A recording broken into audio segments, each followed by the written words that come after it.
Hello class. आज हम start कर रहे हैं topic sets.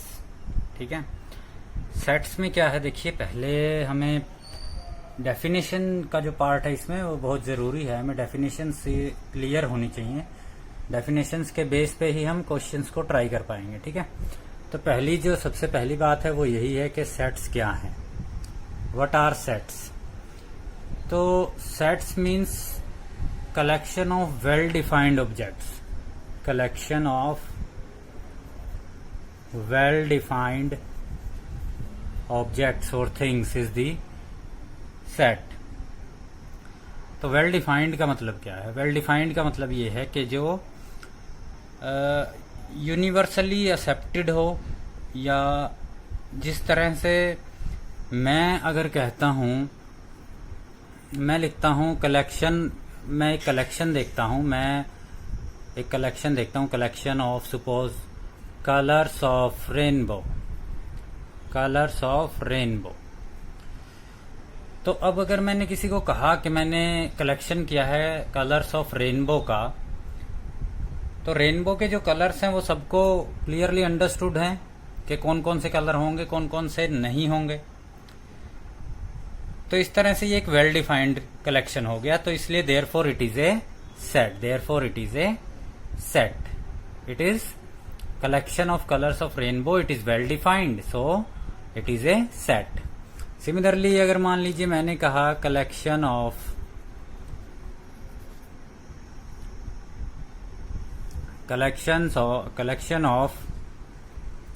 Suppose all good batsman.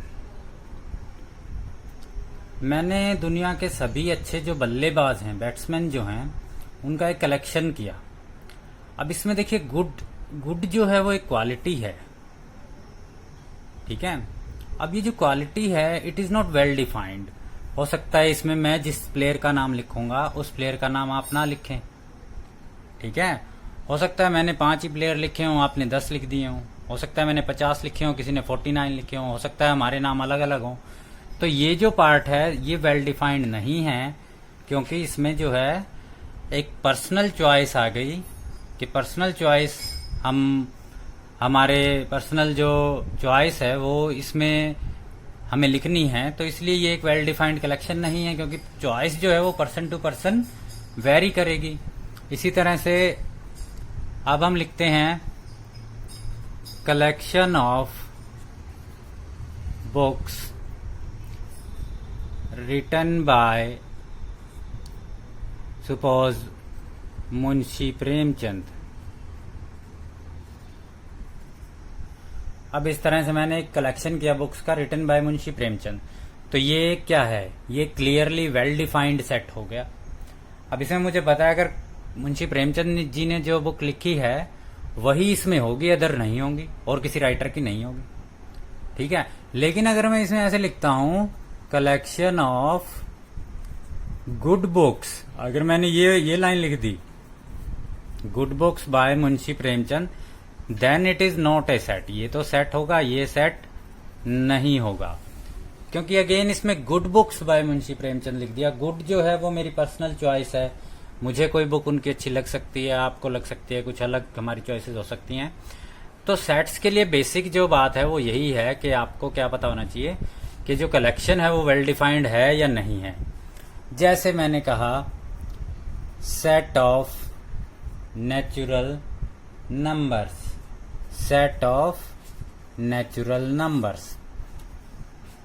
या collection of natural numbers will be A set of natural numbers, क्योंकि ये तो एक वेल डिफाइंड कलेक्शन हो गया। मुझे पता है इसमें -1 नहीं होगा, मुझे पता है इसमें 1/2 नहीं होगा, मुझे पता है इसमें 5 होगा। ठीक है, और ये जो सेट्स हैं, कुछ वेल डिफाइंड जो सेट्स हैं हमारे पास, ये क्वेश्चंस में यूज होते हैं bye there representation. So set of natural number मैं अगर लिखना चाहूं तो क्या होंगे? 1, 2, 3 एंड सो ऑन। अब इसमें 2 बातें हैं, देखिए। एक तो जो एलिमेंट्स हैं will be separated by commas. Elements of a set are separated by commas. एक तो कॉमा से सेपरेटेड होंगे, सारे जो एलिमेंट्स हैं। दूसरी बात क्या होगी, ये एनक्लोज्ड होंगे किसमें, एनक्लोज्ड विद इन पैरेंथेसिस।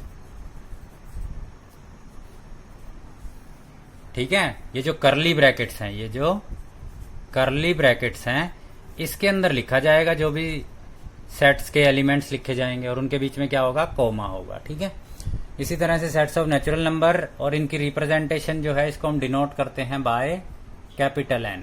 अगर आपको सेट के चैप्टर में लिखा गया है there is a set N capital N, तो आप समझ जाओगे कि वो सेट ऑफ नेचुरल नंबर की बात कर रहा है। इसी तरह से एक set of whole number use होगा आपका, होल नंबर्स वही बातें, ये दोनों बातें याद रखनी है कि separated by commas and enclosed with in parenthesis और कर्ली ब्रैकेट्स। तो 0 से शुरू हो जाएगा इस तरह से, and it is represented by capital W। ठीक है, इसी तरह से इसमें सेट ऑफ इंटीजर्स भी होगा, set of integers will be represented by Z, set of integers will be represented by Z। और ये क्या होंगे, माइनस इन्फिनिटी, मतलब मुझे नहीं पता कहां से नंबर लिखने या शुरू करूं मैं, और ऐसे चलते जाएंगे -3 -2 -1 0 1 2 3। इसमें जो डैश डैश डैश है दोनों तरफ आएगा क्योंकि कंटिन्यू है। इनडेफिनेट जो इनफाइनाइट नंबर्स हैं इसमें तो इधर नेगेटिव साइड में भी और पॉजिटिव साइड में भी, तो इसलिए डैश डैश डैश दोनों तरफ आ जाएगा। इसी तरह से मेरे पास क्या होता है, set of rational numbers, rational number हमें पता है जो फ्रैक्शंस की फॉर्म में लिखे जाते हैं, which can be written in P/Q form. ठीक है, जो हमने फर्स्ट चैप्टर में सीखा था। तो set of rational numbers is represented by Q। और ये सारे जो हैं, ये सारे किसका पार्ट हैं, सेट ऑफ रियल नंबर्स का। रियल नंबर्स का सेट किससे रिप्रेजेंट होगा, R से, बिकॉज रियल नंबर में रैशनल नंबर भी इंक्लूड होते हैं, इंटीजर्स भी, होल नंबर भी और नेचुरल नंबर भी। ठीक है, तो हमने दो बातें सीखी हैं कि एक तो सेट्स जो होंगे वो वेल डिफाइंड कलेक्शन होगा। ठीक है, उसके बेस पे हम फाइनलाइज कर सकते हैं कि ये सेट है या नहीं है। ठीक है, फिर उसके बाद हमने देखा कि सेट्स को रिप्रेजेंट कैसे करना है, उनको पैरेंथेसिस में एनक्लोज करना है और हर एक एलिमेंट के बीच में कॉमा लगाते जाना है। ठीक है, इसके बाद जो अगली बात आएगी वो है टाइप्स ऑफ सेट्स की। अगली क्या है, टाइप्स ऑफ सेट। हम स्टार्ट करते हैं इसमें टाइप्स ऑफ सेट्स। अब टाइप्स ऑफ सेट्स देखिए आप, टाइप्स ऑफ सेट्स में देखिए सबसे पहला जो क्लासिफिकेशन है वो है based on the number of elements. Based on number of elements के बेस पे हम लिख सकते हैं कि there can be an infinite number of elements in a set and there can be finite number of elements in the set. जैसे हमने लिखा था नेचुरल नंबर्स का set of natural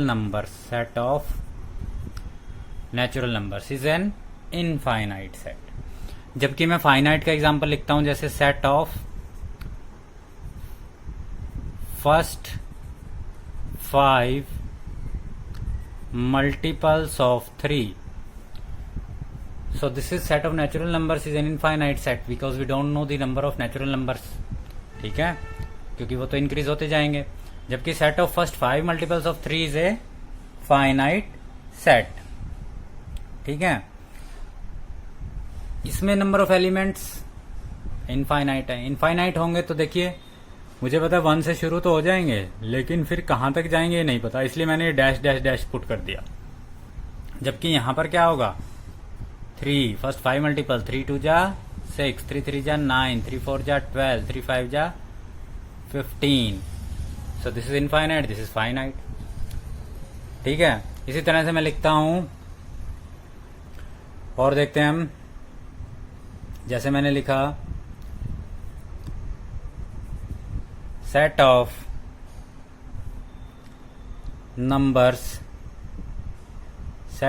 numbers between 0 and 1। अब मुझे पता है there can be infinite numbers between 2 given numbers. 2 given numbers के बीच में कितने नंबर होते हैं, इनफाइनाइट। क्यों, क्योंकि कोई का ये भी इसके बीच में आएगा, कोई का ये भी इसके बीच में आएगा 0.1111 और 0.11111 ये भी इनके बीच में आएगा। तो इस तरह से इनफाइनाइट नंबर्स हो सकते हैं between any two given numbers. Set of finite, finite का एग्जांपल देखते हैं हम। फाइनाइट का मैंने लिखा, मान लीजिए सेट ऑफ, अब इनके बीच में लिख देता हूं मैं, जैसे set of natural number between 2 and 5। अगर मैंने इस तरह से लिख दिया set of natural number between 2 and 5, तो मुझे पता है कि कौन कौन आ सकता है between 2 and 5। 2 and 5 are not included, so 3 and 4। Set of natural number between 2 and 5 is 3 and 4। तो इस तरह से गाइस अगर इनफाइनाइट एलिमेंट्स हो सकते हैं किसी में, तो वो इनफाइनाइट सेट होगा। अगर उसके जो नंबर ऑफ एलिमेंट्स हैं वो काउंटेबल हैं, then it is a finite set. ठीक है। अब इसमें जैसे एक बात और आती है कि एक सिंगलटन सेट भी हो सकता है। क्या हो सकता है? Singleton set. Singleton set, singleton set contains only one element. इसमें सिर्फ एक ही एलिमेंट होगा। सिंगलटन सेट में क्या होगा? सिर्फ एक ही एलिमेंट होगा। जैसे मैंने लिख दिया कि set of even prime numbers, set of even prime number is a singleton set. ऐसा प्राइम नंबर जो इवन भी हो, तो मेरा आंसर क्या आएगा? 2 ओनली। तो ये क्या आ जाएगा? Singleton set. ठीक है। Singleton set means which contains only one element. जैसे सेट ऑफ नेचुरल नंबर का एग्जांपल लिया था ना, set of natural number between 0 and 2। Set of natural number between 0 and 2, तो मेरा आंसर क्या आएगा? 1 ओनली। तो set of natural number between 0 and 1, तो 0 and 2, तो मेरा सिंगलटन सेट आंसर आ जाएगा 1 ओनली। इसी तरह से एक एम्प्टी सेट भी होता है। इसी तरह से क्या होता है? एक एम्प्टी सेट, या हम इसे नल सेट भी बोलते हैं, इसे वॉइड सेट भी बोलते हैं। ठीक है। इसको देखिए, समझने की बात यह है कि मुझे पता है कि वेल डिफाइंड अगर होगा तो ही सेट होगा। अब ऐसी कोई चीज हो सकती है जो वेल डिफाइंड हो, लेकिन हमें पता हो इसके अंदर तो कोई भी एलिमेंट नहीं आ सकता इस कंडीशन के लिए। जैसे अभी मैंने लिखा था set of even prime number, अब मैं लिख देता हूं set of even prime number, set of even prime number greater than 2। मुझे ऐसे इवन प्राइम नंबर चाहिए जो 2 से बड़े हों, तो ऐसा पॉसिबल नहीं है। और मुझे क्लियरली पता है कि इस सेट में तो कोई नंबर फिट बैठता ही नहीं है, तो इसलिए मैं इसको लिख देता हूं कि नल सेट है। अब इसकी रिप्रेजेंटेशन इंपॉर्टेंट है कि या तो आप करली ब्रैकेट्स को ऐसे खाली छोड़ देंगे, दोनों करली ब्रैकेट्स के बीच में कुछ भी नहीं लिखेंगे, या फिर आपको फाई लिखना है। Phi represents null set. ये जो सिंबल है ये क्या है? नल सेट और वॉइड सेट का सिंबल है। ठीक है। लेकिन अगर आप इसको इस तरह से लिख दोगे, या फिर अगर आप सोच रहे हो इसको मैं इस तरह से लिख दूंगा, तो ये दोनों रिप्रेजेंटेशन क्या है? रॉन्ग है। ठीक है। तो फाई सेट जो है, नल सेट जो है, वो इस तरह से ही लिखना है मुझे। अगर आपने इस तरह से 0 लिख दिया ब्रैकेट्स के अंदर, तो इसका मतलब है उस सेट में एक एलिमेंट है जो क्या है? 0 है।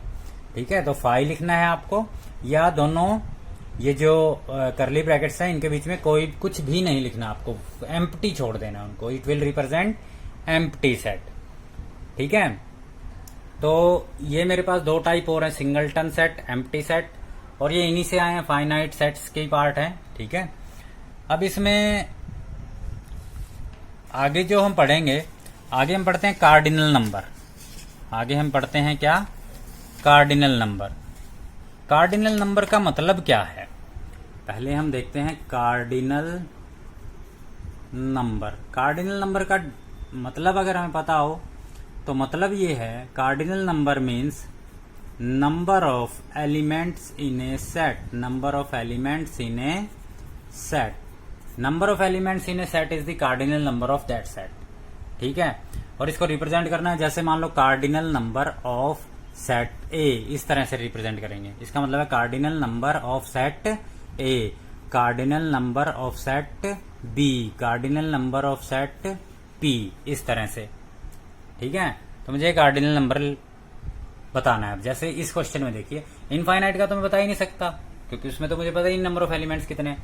अब मान लीजिए इस सेट, ये सेट है सेट ए, ठीक है, इसमें मल्टीपल्स ये लिखे थे, तो cardinal number of A will be how much, according to this cardinal number of A will be 5। ठीक है, यहां पर अगर मान लीजिए ये सेट बी है तो cardinal number of B will be 2 क्योंकि 2 ही एलिमेंट आए हैं। ठीक है, और एम्प्टी सेट का कार्डिनल नंबर क्या होगा, cardinal number of suppose empty set will be 0 क्योंकि उसमें कोई एलिमेंट ही नहीं होगा। ठीक है, cardinal number of singleton set, cardinal number of singleton set will be how much 1, cardinal number will be 1। Cardinal number means number of elements in a set, तो जितने उसमें एलिमेंट होंगे उतना ही उस सेट का क्या हो जाएगा, कार्डिनल नंबर हो जाएगा। मैंने आपको बता दिया लिखना कैसे है। ठीक है, फिर उसके बाद हो सकता है 2 सेट क्या हो सकते हैं, इक्वल सेट्स। 2 सेट क्या हो सकते हैं, इक्वल सेट्स। इक्वल सेट्स में देखिए क्या है, अगर 2 सेट्स के बीच में, अगर 2 सेट्स के अंदर इक्वल और सेम एलिमेंट है, इक्वल नंबर ऑफ एलिमेंट्स भी होने चाहिए और सेम एलिमेंट्स भी होने चाहिए। जैसे मैंने कहा कि there is a set A whose elements are 1 2 3, ठीक है, there is a set B whose elements are 3 1 2। Now these two A and B are equal sets, A and B are equal sets क्योंकि इनके बीच में क्या है, number of elements भी same है और एलिमेंट्स खुद भी एक दूसरे के इक्वल हैं, सेम है। ठीक है, so they are equal. Suppose मैंने कहा there is a set A whose elements are A B and C and there is another set B whose elements are C B A, so these two again are equal sets. Equal sets में क्या होगा, number of elements भी same होंगे और elements खुद भी equal होंगे एक दूसरे के। ठीक है, अगर 2 सेट्स बिल्कुल सेम हैं then they will be equal. जो ये हम क्या कहते हैं, इनका ऑर्डर ऑफ एलिमेंट्स है उसका कोई मतलब नहीं है। ठीक है, नेक्स्ट हम लिखते हैं equivalent sets. Equivalent sets, equivalent sets कौन से होते हैं, whose cardinal number is same. ऐसे सेट जिनका कार्डिनल नंबर सेम हो वो कैसे सेट होंगे, इक्विवेलेंट सेट्स होंगे। इक्वल सेट्स तो होंगे कार्डिनल नंबर भी सेम हो और एलिमेंट्स भी सेम हो, लेकिन इक्विवेलेंट सेट्स में कार्डिनल नंबर सेम होना चाहिए। जैसे मैंने कहा 1 2 3 इसमें है और इसमें ए बी सी है। This is set A whose elements are 1 2 3, this is set B whose elements are A B C, so A and B are equivalent। A and B कैसे सेट्स हो गए, इक्विवेलेंट सेट्स हो गए। Equivalent sets means number of elements are same और equal में elements खुद भी same होंगे एक दूसरे के। ठीक है, तो जो इक्विवेलेंट सेट्स हैं, जो इक्वल सेट्स होते हैं वो इक्विवेलेंट तो होंगे ही होंगे। इसका मतलब equal sets are equivalent sets, but equivalent sets are not equal sets. ठीक है, always not equal. Equivalent sets हमेशा इक्वल सेट्स नहीं होंगे, लेकिन इक्वल जो सेट होगा वो हमेशा इक्विवेलेंट सेट होगा। ठीक है, आगे करते हैं हम इसमें। ये बात समझ में आ गई होगी मुझे लगता है, इक्वल और इक्विवेलेंट में क्या डिफरेंस है। ठीक है, अब इसमें लास्ट एक और करते हैं, बस इस वीडियो का एंड करते हैं हम उसके साथ ही। इसमें एक लास्ट आता है सबसेट। लास्ट हम इसमें क्या पढ़ना चाह रहे हैं, सबसेट। सबसेट, सबसेट में क्या होगा कि जब मेरे पास 2 सेट हैं, मान लीजिए ए है मेरे पास 1 2 3 4, बी है मेरे पास 1 3 4, सी है मेरे पास 1 2 3 5। मान लीजिए इस तरह के सेट्स हैं मेरे पास। If all the elements of a set, ध्यान से सुनिएगा, if all the elements of a set are contained in the other set. मान लीजिए अब जैसे बी के बारे में मैं क्या लिख सकता हूं, all elements of B are in A. ये बात ठीक है। बी के सभी एलिमेंट्स क्या ए में हैं, then B will be a subset of A, B will be a subset of A.